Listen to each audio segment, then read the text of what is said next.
गणेशोत्सवाच्या काळामध्ये मुंबईत आंदोलन करण्यास जरांगेंना मुंबई हायकोर्टाने नकार दिलाय।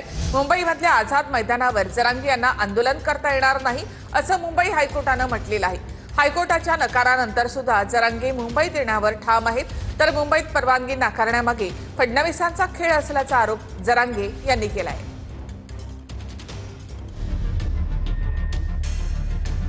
गणेशोत्सव काळात मुंबईत आंदोलन करण्यास मनोज जरांगेंना हायकोर्टाने स्पष्ट नकार दिलाय। मुंबईतल्या आझाद मैदानावर जरांगेंना आंदोलन करता येणार नाही असं मुंबई हायकोर्टाने म्हटलंय। मुंबई हायकोर्ट नेमकं काय म्हणालंय पाहूया। गणेशोत्सवात मुंबईत रहदारीचा प्रश्न निर्माण होऊ नये म्हणून मुंबईत आंदोलनास नकार। नवी मुंबईत खारघर किंवा इतर ठिकाणी सरकार परवानगी देऊ शकतं, हायकोर्टाचं मत। सार्वजनिक ठिकाणी अनिश्चित काळासाठी बंदी घालता येणार नाही हा मुद्दा लक्षात घ्या, हायकोर्टाचं म्हणणं। अधिकाऱ्यांच्या पूर्व परवानगीशिवाय निदर्शनं करता येणार नाहीत, हायकोर्टाकडून स्पष्ट।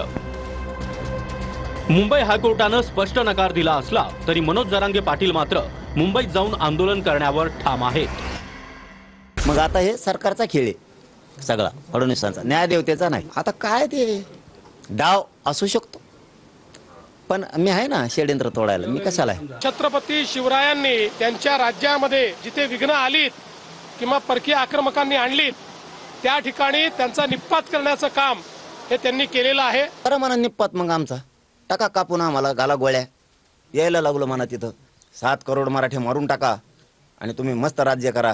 वारे शब्दन वारे नियत, म्हणजे आमचा निपात करायचा आणि तुम्हाला जगायचं। मान्य न्यायदेवता जर तसं म्हणते खारघर या ठिकाणी आम्हाला परवानगी देता येते किंवा नवी मुंबई या ठिकाणी परवानगी देता येते, आझाद मैदानावरती काय प्रॉब्लेम आहे? आझाद मैदानावरती अडचण काय? गणपती काळातल्या आंदोलनाबद्दल त्यांनी पुनर्विचार केला पाहिजे।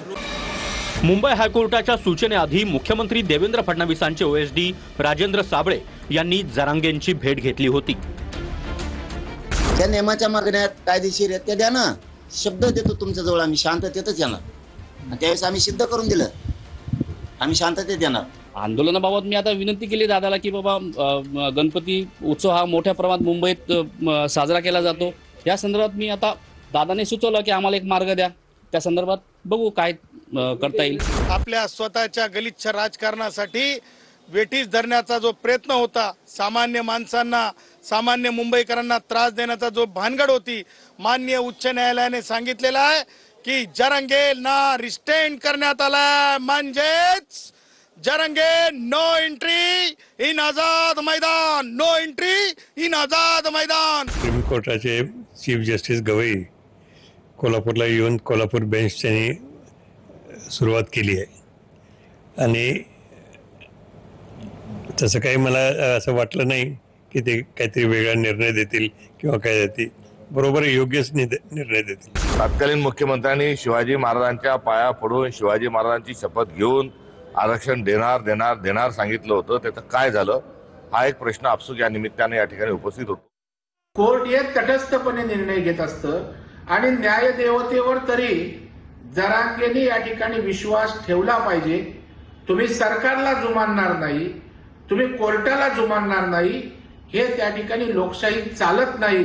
त्याच्यामुळे जरांगेंनी लोकशाही आणि संविधानाच्या चौकटीत जे काय करायचं आहे ते त्या ठिकाणी करावं, अशा प्रकारचं त्यांना विनम्र अशा प्रकारचं आव्हान आहे। आतापर्यंत मराठा समाजाने जेवढे जेवढे मोर्चे काढले ते आदर्श मोर्चे काढले, कुठे एक दगड नाही पडला, एक दगड तो अडवण्याचा सरकारने प्रयत्न का करायचा? कशाला एवढा जाती दिवस मनात ठेवता? एखादा शांततेने मोर्चा काढणारा माणसं येत आहेत, येऊ द्या। जे ब्रिटिशांनी केलं की 1942चं आंदोलन छोडो भारत दाबण्याचा प्रयत्न केला, भारताला स्वातंत्र्य मिळालं, तुम्ही आंदोलन दाबू शकत नाही। माननीय हायकोर्टाने आज जरांगे पाटलांच्या मुंबईतील मोर्चाला बंदी घातली आणि हा मोर्चा खारघर पर्यंत यावा अशा प्रकारची परवानगी दिली।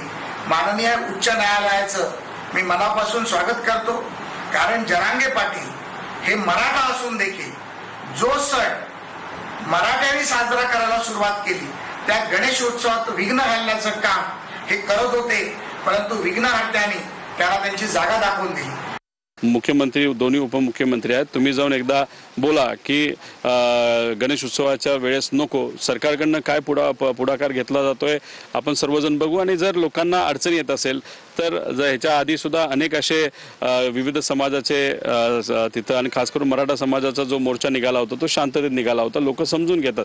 पण पुढाकार तर सरकारने घेतला पाहिजे, टीव्हीवर न घेता कुणीतरी जाऊन भेटलं पाहिजे.